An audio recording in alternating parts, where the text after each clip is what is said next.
Hello everyone. This is Oni, and today I have for you a review for Team Sonic Racing. And as always, I got some uncut footage for you right here of me just doing whatever if you care to watch.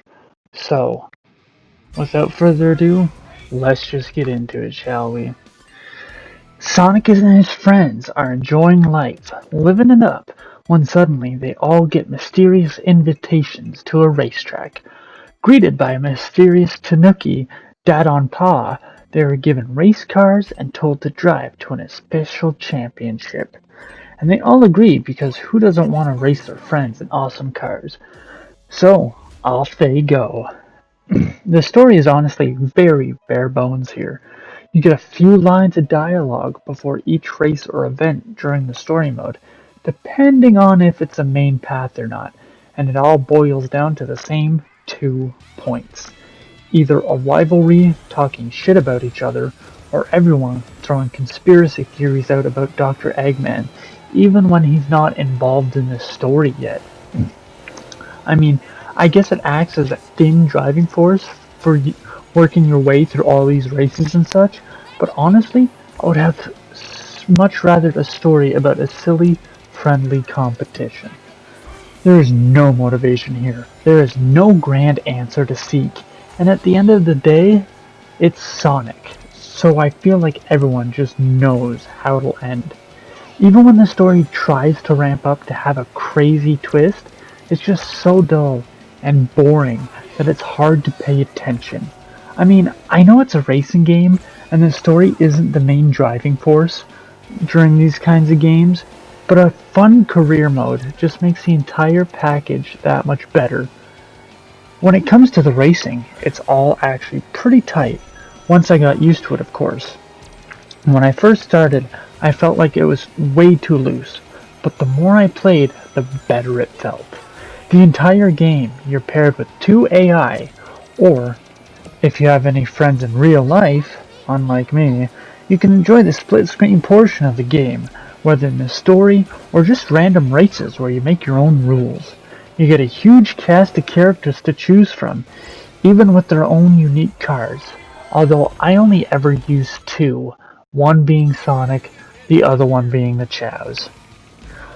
I have to say that being paired with AI constantly was the worst choice ever, and there's a few bad choices in the game.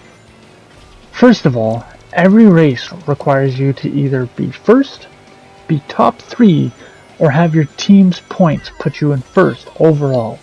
Sort of like in Mario Kart, where once a race is done, you get points based on your position in the race, going towards your totals. The AI were either really great, or couldn't get themselves out of last place at all, killing any chance of me winning the races, making me have to restart. It didn't help with some challenges that required me to always win or pick up rings. With my teammates not beside me, I was at the mercy of the AI, who were almost always together, and a terrible item system which never gave me optimal items. Even when my team ultimate meter built up by giving teammates items or having them slingshot around me for my boost trail, they'd just use it immediately as opposed to waiting until I hit the button and just screwed me over in the long run. The speed of the game feels amazing on Expert if you unlock it by beating each level on Hard. Having to time your drifts and getting extra air to do tricks to get a boost when I hit the ground was so sweet and exciting. I hated going back to normal afterwards because I found it way too slow. Even with upgraded cars, which you upgrade by using your gathered tokens on a ball machine. These tokens are gained at the end of every race, whether it's online or not. The one weird thing about Expert difficulty is that it was easier than Hard. I'm not sure why, but I wasn't the only one who thought so. Even my friends who were playing alongside of me completely agreed. The last thing I will say is that some tracks are extremely overused. There's only about 16 tracks, so I understand you couldn't do much for variety in the story. But after the 50th time through the casino pinball map, I didn't want to see it anymore. Not even the events made it better, which ranged from grabbing rings, to drifting around poles for points, to destroying Eggman's robots with rockets. Nothing made them better. I enjoyed these events too, because they tested your skills, and it was exhilarating to get the best score, even if they made me rage at first, when I was getting used to them. For a kart racer, the game is really fun, but needing to rely on AI teammates to make progress really sucks, and their courses are so overused, they just get boring to drive through. It's a fun time with friends, whether you're online or offline, but it can be an aggravating single-player experience. And that is why I give Sonic Team Racers a 6 out of 10. That is my review for Team Sonic Racers. I hope you enjoyed it. If you'd like to follow me and keep up with what I do, I'll stick a link down below to my Twitter.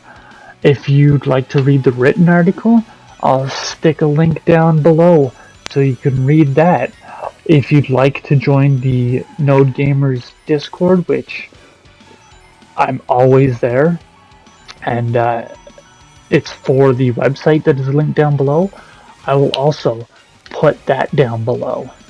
But until next time, I hope you all have a good day, a good afternoon, and a good night. And until then, goodbye!